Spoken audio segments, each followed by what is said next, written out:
पिछले विधानसभा चुनाव में बस में बैठकर जन आशीर्वाद लेने निकले सीएम मनोहर लाल ने अगले चुनाव के लिए पानीपत के समालखा में जन आशीर्वाद रैली को संबोधित किया। रैली के संयोजक संजय छोकर की मांग पर सीएम ने करोड़ों की विकास योजनाओं को मंजूर किया। रैली में टिकट के 4 अन्य दावेदार शामिल नहीं हुए तो हरियाणा के मुख्यमंत्री मनोहर लाल ने ये रैली की है। रैली में जन आशीर्वाद रैली, आपको बता दें, इसको संबोधित मुख्यमंत्री ने किया है, साथ ही तमाम वादे भी जनता से किए।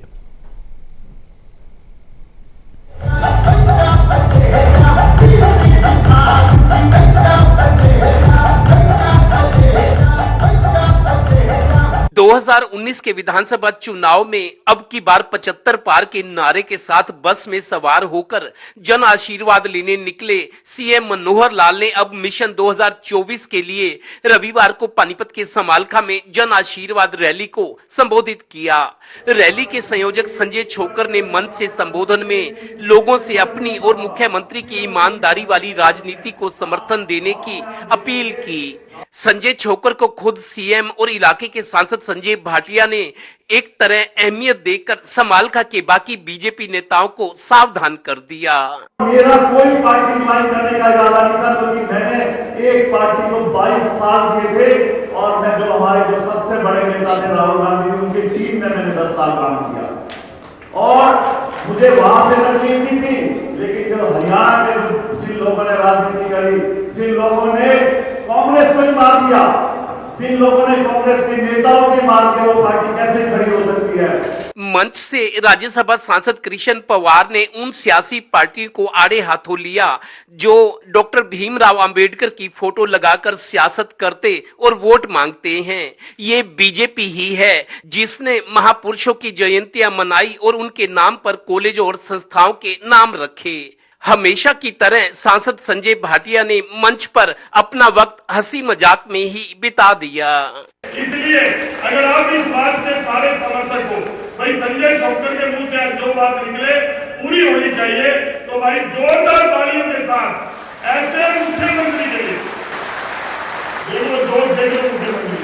गौरतलब है कि सीएम समालखा विधानसभा सीट को लेकर इसलिए भी गंभीर हैं कि यहां बीजेपी के नेता तो हैं पर पार्टी जीत नहीं रही। सीएम अक्सर कांग्रेस पर 3C का इल्जाम लगाते हैं, करप्शन, क्राइम और कास्ट बेस्ड पॉलिटिक्स। लोग पोर्टल हटाने वाले चौथे C यानी कांग्रेस को भी अब खत्म कर दें, ये सीएम बोले।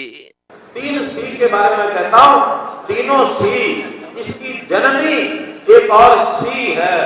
वो C कौन सी है? वो C कौन सी है? कांग्रेस। उसको भी खत्म किया है देश भर में, थोड़ी बहुत बची है कहीं कहीं, पार करना आपका काम है। समालखा को बीजेपी से जोड़ने और नए किरदार संजय छोकर को अहमियत देते हुए मुख्यमंत्री ने मंच से प्रदेश में बीपीएल परिवारों की लड़कियों की प्राइवेट कॉलेजों में शिक्षा का खर्च सरकार की ओर से देने और चिराग योजना 1,80,000 से 3 लाख तक की सालाना आय वाले परिवारों की लड़कियों की आधी फीस सरकार की ओर से देने का ऐलान किया। सरकारी कॉलेजों में लड़कियों की पूरी फीस पहले से ही माफ है। सबसे पहला एक विषय जो समालखा जब भी मैं आता हूं, कई वर्षों से चल रहा है कि समालखा को नगर पालिका की बजाय नगर परिषद बना दिया जाए, तो आज समालखा शहर को नगर परिषद बनाने का दर्जा दिया गया। यही नहीं, सीएम ने समालखा के भापरा स्टेडियम और पंजाबी धर्मशाला के काम को एक महीने में पूरा करने, जमीन मिलने पर यहां HSVP के 2 सेक्टर बनाने, CHC को 50 से बढ़ाकर 100 बेड का करने और PWD की सड़कों के निर्माण के लिए 25 करोड़ देने का ऐलान किया।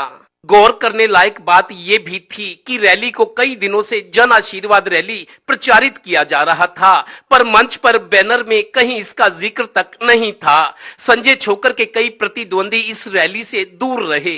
पिछले 2 विधानसभा चुनाव हारे शशिकांत कौशिक, टिकट के दावेदार कृष्ण छोकर, ऋषिपाल रावल और विनोद छोकर, यानी पानीपत शहरी सीट, ग्रामीण और समालखा सीट पर पार्टी में अंदरूनी खींचतान जाहिर हो रही है। हरियाणा की 90 विधानसभा सीटों में समालखा विधानसभा इसलिए चर्चित रही कि ये सीट ज्यादातर विपक्ष के पास रही।